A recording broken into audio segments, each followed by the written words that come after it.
Salam sepak bola, teman-teman netizen atau warganet yang saya hormati semuanya. Selamat bergabung kembali ke konten terbaru dari channel YouTube Triple B. Dan di konten terbaru hari ini, saya ingin membahas isu atau rumor yang sedang viral di sosial media, yaitu tentang pelatih asal Inggris yang namanya John Herdman yang berusia 50 tahun, yang diberitakan akan segera ditunjuk oleh PSSI untuk melatih tim nasional Indonesia.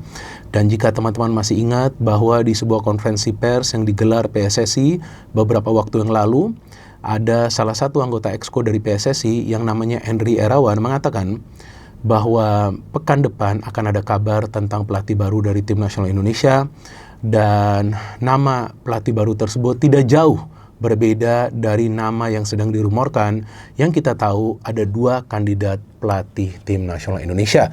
Salah satunya dari Inggris yang baru saja tadi saya sebut namanya John Herdman. Tentu teman-teman bisalah melihat rekam jejak dari John di internet yang tersebar luas di beberapa situs, tapi teman-teman juga perlu mencermati apa yang dia lakukan di dua negara yang berbeda dengan kesuksesan yang bisa dia raih di sepak bola putri dan juga putra. Karena tidak mudah bagi seorang pelatih untuk bisa sukses di sepak bola putri dan putra, bahkan membawa sepak bola putri dan putra Kanada lolos ke Piala Dunia.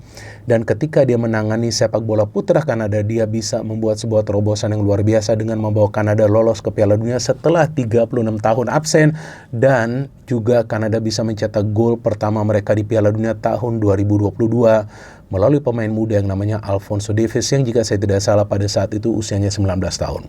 Artinya pelatih ini adalah seorang pemikir yang coba untuk membuat terobosan dimanapun dia bekerja. Memang terakhir dia bekerja di klub asal Kanada yang namanya Toronto FC yang berkompetisi di Liga Amerika Serikat, yaitu sampai bulan November tahun 2024. Artinya sudah lebih dari 1 tahun dia tidak melatih. Tapi bagi seorang pelatih, saya pikir ilmunya tidak akan berkurang. Apalagi bagi seorang John Herdman yang pengalamannya sangat luar biasa, apalagi di Kanada ya, karena dia dianggap sebagai sebuah tokoh transformasi di Kanada yang bisa membuat perubahan mulai dari grassroots level. Walaupun dia tidak terlibat dalam pembinaan pemain usia muda, tetapi dia bisa memberikan saran-saran kepada para pelatih di Kanada yang terlibat dalam pembinaan pemain usia muda, bagaimana caranya untuk bisa mengembangkan seorang pemain dari segi kreativitas.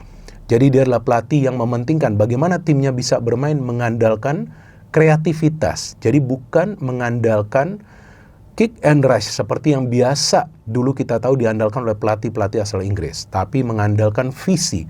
Nah, ini sangat penting tentunya bagi seorang pelatih ketika dia melatih sebuah tim agar tim tersebut bisa bermain secara efisien, tanpa terlalu banyak fokus untuk penguasaan bola, tetapi efektif untuk bisa menciptakan peluang dengan harapan bisa mencetak gol.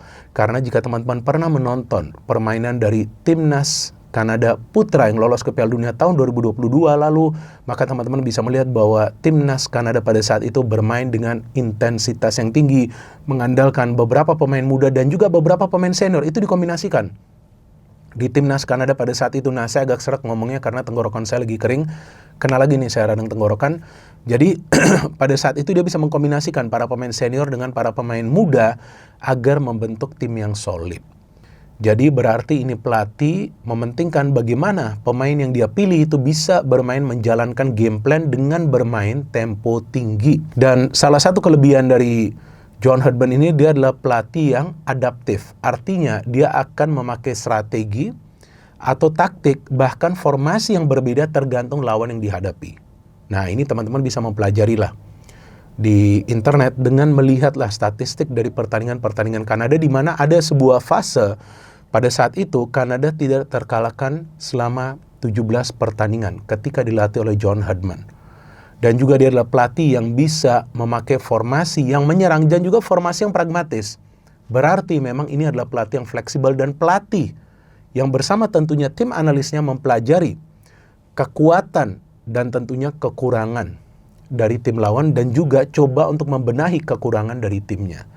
Sehingga Kanada yang saat itu diberitakan ada dua kubu di timnas mereka bisa disatukan oleh John Herdman. Itu salah satu kemajuan yang bisa dia buat di Kanada, karena beritanya pada saat itu bahwa ada dua kubu di skuad timnas Kanada. Nah, ini beritanya, dan dia bisa menjaga ruang ganti itu dengan sangat baik, sehingga setiap pemain yang diturunkan oleh dia kompak bermain sebagai satu unit. Dan kita tahu bahwa timnas Indonesia kita juga adalah gabungan antara para pemain senior dengan beberapa pemain muda. Nah, artinya John Herdman akan masuk menangani timnas Indonesia yang kurang lebih sebelumnya juga dia tangani Kanada dengan struktur skuad yang seperti itu. Tapi yang menarik kan dia juga akan menangani timnas Indonesia U23 yang sebelumnya juga dia pernah menangani timnas Kanada U23.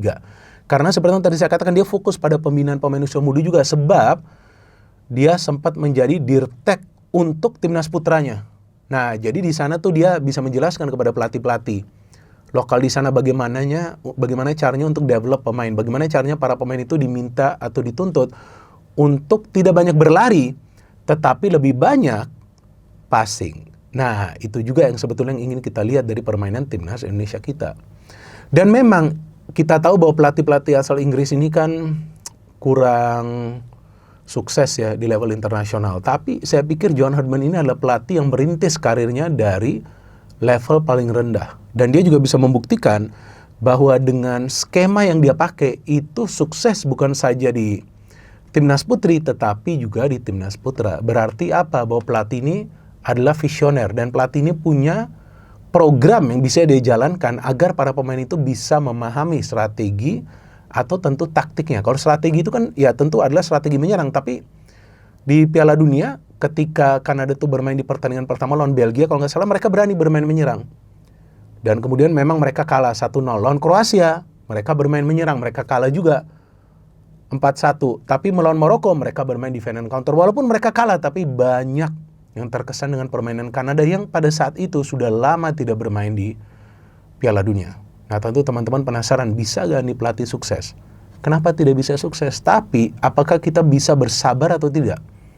Saya tahu banyak yang sering membandingkan pelatih-pelatih yang sekarang atau sebelumnya menangani timnas Indonesia dengan pelatih-pelatih sebelumnya.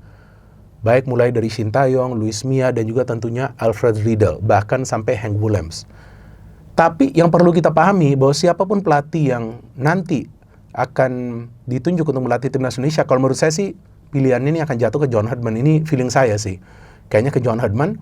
Nah, kita harus memberikan John Herdman ini waktu untuk mempelajari karakter dari para pemain timnas Indonesia, dan juga nanti dia harus mendapatkan formula untuk skema permainan dari timnas. Bukan saja kan di senior tapi juga di U23. Artinya kita harus bersabar melihat bagaimana progres dari timnas Indonesia kita, walaupun kan nggak banyak pemain mudanya. Dan Shin Tae-yong juga pada saat itu diberikan waktu tersebut untuk menjalankan sebuah proses. Sayangnya Luis Mia tidak mendapatkan waktu tersebut kan. Jadi memang waktu ini yang diperlukan oleh John Herdman, dan tentu yang kita harapkan dia bisa sukses.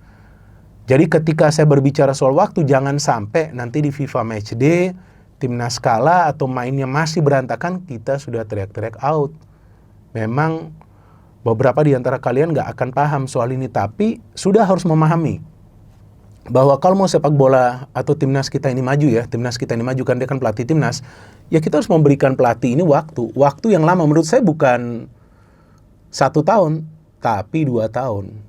Karena nggak akan mudah untuk dia untuk bisa menjalankan strateginya. Tentu dia punya pendekatan yang berbeda, tapi satu hal lagi yang positif dari dia yang saya cek ke kawan saya jurnalis di Inggris, bahwa dia adalah ahli motivator.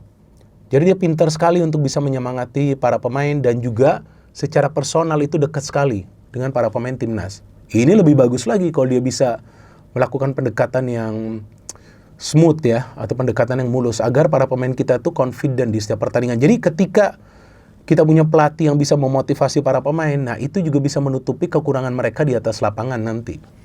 Jadi saya sudah mulai membayangkan nih, kira-kira John Herdman ini ketika nanti melatih timnas Indonesia, yang feeling saya, kemungkinan besar nih feeling saya, dan feeling saya di awal tahun depan nih. Mungkin beberapa hari setelah tahun baru, langsung nih dia akan dikontrak nih, karena biar dia bisa langsung bekerja kan. Jadi dia akan ada waktu sekitar 2 bulan lah untuk mempersiapkan timnya nanti untuk FIFA Matchday, sambil juga dia nanti mempelajari seperti apa nih sepak bola Indonesia. Karena tentu dia juga nanti harus berkomunikasi dengan klub-klub di liga kita, harus berkomunikasi, karena tentu dia juga nanti harus mencari pemain-pemain lokal, siapa kira-kira yang bisa dia promosikan ke timnas Indonesia U23, dan di U20 biar saja nanti Nova Arianto yang fokus. Jadi saya pikir walaupun John Herdman pelatih asal Inggris, bukan berarti dia pelatih yang jelek, enggak juga. Tapi sebaliknya, ketika dia sudah sukses di Kanada, itu juga tidak menjadi jaminan dia akan sukses di sini. Kecuali kita bisa memberikan dia waktu dan kita sabar dengan progres dari timnas Indonesia kita. Jadi menarik untuk ditunggu teman-teman, nanti pengumuman resmi dari PSSI tentang penunjukan John Herdman dan juga siapa saja nanti asisten yang akan dia bawa dan seperti apa nanti setup yang akan dia lakukan untuk bisa membentuk tim kepelatihan. Dan seperti yang pernah saya katakan sebelumnya dan juga di platform lainnya bahwa harus ada yang namanya pelatih lokal. Harus ada. Karena yang pertama harus ada transfer ilmu dan yang kedua tentu pelatih lokal lah yang tentu akan bisa memberikan saran dan masukan kepada head coach untuk bisa mencari pemain-pemain lain dari liga kita. Dan kalau feeling saya dengan penunjukan John Herdman ini feeling saya, mungkin juga saya salah, sepertinya proyeksi atau target jangka panjangnya adalah agar Indonesia bisa lolos ke Piala Dunia tahun 2030. Karena dia adalah pelatih yang sebelumnya pernah membawa timnas Kanada, baik yang putri dan juga putra, lolos ke Piala Dunia. Jadi kita tunggu saja teman-teman. Tentu nanti akan ramai lagi nih sosial media ketika dia ditunjuk. Tapi saya harapkan ramainya dengan narasi-narasi yang positif. No hate, no politics, only football. Salam sepak bola.